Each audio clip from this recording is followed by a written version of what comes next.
Las 7:01, el día de San Fernando, patrono de Teruel. Fernando III, llamado el Santo, era muy bueno, fue rey de Castilla y León, es el que ya unió definitivamente los dos reinos. Bueno, ya saben que de todas maneras León dirá que reinos son ellos, que Castilla es un condado, en fin, ya saben.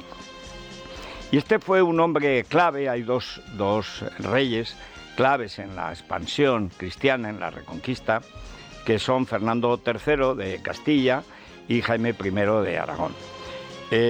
¿Por qué? Porque son los que llevan al sur la conquista real de la Reconquista, lo que se llama Reconquista, porque España era un país cristiano, romano, con un reino que era el de los visigodos, y que en el 711 fue arrasado durante 2 años, que duró la conquista, eso de que entraron como por su casa, como dijo entre otras sandeces el propio Ortega y Gasset, que evidentemente no tenía ni puñetera idea de la historia de España.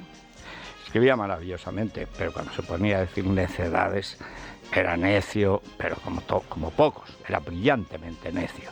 Decía, no se podrá hablar de conquista, que no se podrá hablar de conquista. Arrasaron la península durante 2 años, que duró la resistencia y nunca cesó. Ahí estaban en las montañas, en Asturias, también en Santander, pues igual que en tiempos de los romanos, porque aquello no hay quien entre allí. No había manera de hacer una carretera ni de meter 100 soldados. Bueno, pero hay un momento clave en la Reconquista, que es el año 1212, las Navas de Tolosa, en la que todos los reinos cristianos, se llamó la batalla de los 5 reinos o de los 3 reyes, atacan a los almohades, que era una invasión que venía a poner orden en la España musulmana que se descomponía. Y eran integristas, pues como los de Irán, todos con el velo negro, etcétera. Y entonces los reyes de Castilla, de Aragón, de Navarra, van a por los moros. Se produce un fenómeno nunca comentado, que es muy importante. Vienen de toda Europa a la cruzada en España, muchos príncipes, algunos aventureros, pero que traen sus tropas, que nunca vienen mal, profesionales, y entonces atacan una judería en Toledo. Y los reyes cristianos de España los echan de la batalla. Los soldados del Príncipe Negro, como se llamó uno de los textos Condottieri, en este caso británico, los echan, porque los judíos en España cristiana eran del rey, para protegerlos, si no, pues, en fin. Total, que desde ese momento de las Navas de Tolosa estaba todo, digamos, dispuesto, porque ya no había una fuerza militar enfrente.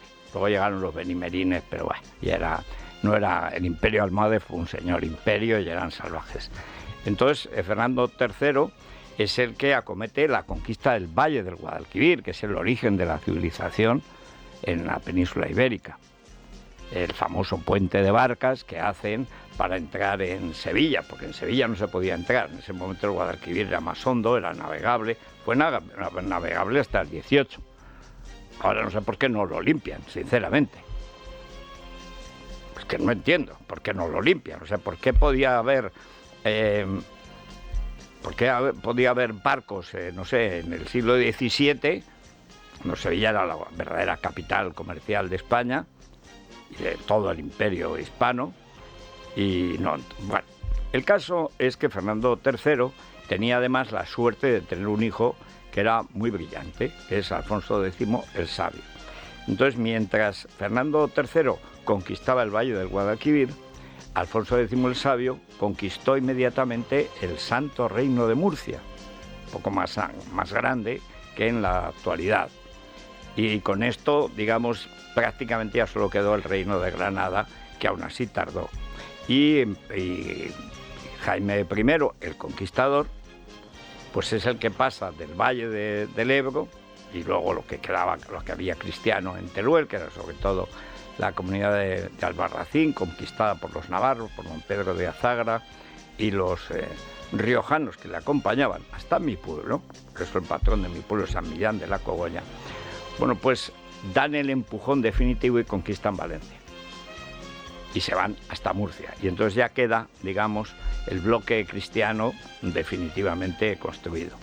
Cuando Fernando III conquista ha quedado para la historia, Fernando III, el que ordena Sevilla, el que crea los barrios por orígenes, para que no haya conflictos y tal, los divide en 4 partes, crea el símbolo nodo. El símbolo es Alfonso X el Sabio, que es también uno de los grandes personajes de la historia de España.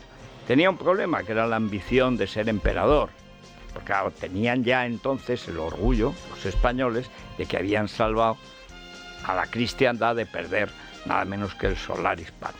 Bueno, eso le costó mucho dinero, muchos disgustos, porque había que sobornar a muchos alemanes, y el fecho de imperio, como se llamó, al final quedó bastante regular.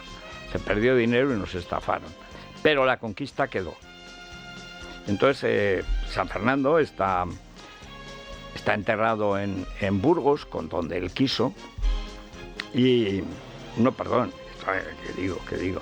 Hizo la Catedral de Burgos. Está enterrado en Sevilla, igual que los Reyes Católicos están enterrados en Granada. Eso de que no sabían lo que hacían en la Reconquista es una mamarrachada que viene, repito, el último que la facturó fue Ortega, luego una colección de cretinos de marca mayor. Léanse España, un enigma histórico de Sánchez Albornoz, que no hay libro mejor, no se ha hecho ninguno mejor. Bueno, es patrón de los ingenieros, patrón de los militares, también, Academia de San Fernando. Y bueno, y hoy en Francia se celebra el día de Santa Juana de Arco, que era una pastora que se le apareció, como ella llamaba, el rey del cielo, para que ungiera a un rey. En ese momento Francia estaba en manos de los ingleses y de los borgoñones. Borgoña entonces era un reino independiente que venía de la Lotaringia, de uno de los hijos de Carlomagno. Carlomagno era consciente de que franceses y alemanes se han llevado siempre fatal y que acaban siempre en guerras. Es una manía que tienen, en cuanto pueden se matan. Entonces lo que ideó fue que a su tercer hijo Lotario le dio una franja de terreno que iba pues desde la Borgoña actual, prácticamente desde los Países Bajos hasta Suiza, más que nada para que no se pegaran los germanos y los francos, porque siempre se han matado. Es una costumbre que tiene. Bien, y de ahí, y esos mandaban mucho. El duque de Borgoña era el verdadero dueño de Francia porque era el que más dinero tenía. Una zona muy próspera, extraordinaria. Vale la pena, si no conocen Borgoña, hacer la visita. En la Basílica de Vézelay, que es una de las más bonitas del mundo, que es donde se predica la Segunda Cruzada, hay unas conchas de oro que van directamente, que señalan el Camino de Santiago. Es decir, en ese momento la cristiandad existía, con sus pros y sus contras, mucho más pros que contras, evidentemente, pero existía. Y San Fernando, pues no es como Juana de Arco, que es más bien Juana de Arco sería como Manuela Malasaña, o sea, fue más bien una guerrillera, y al final la entregó, el propio rey la entregó a los ingleses, que la quemaron viva. Los ingleses son de un salvajismo brutal, no solamente los hinchas de fútbol, siempre se han matado entre sí y han matado mucho. No lo sé por qué, pero eso es así, está en la historia. Se llama allí las jornadas jehánicas, por Jehanne, que es como se escribía en el francés antiguo Juana, Jehanne. Y es muy bonito también seguir la ruta de las batallas de Juana de Arco, que no podía ganar, pero ganó.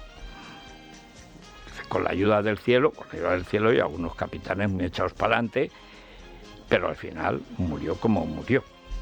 Así que hoy, que es el día de Teruel, algo nos queda a los de los pueblos, aunque la Junta Electoral considere que somos ciudadanos de segunda, que no merecemos ni la protección de la ley, la Junta Electoral de Teruel. Espero que la echen de la ciudad, aprovechando las fiestas, y que no vuelva, y si no, que la pongan a correr delante de la vaquilla ensogada, porque es la mayor vergüenza que ha padecido Teruel en una temporada.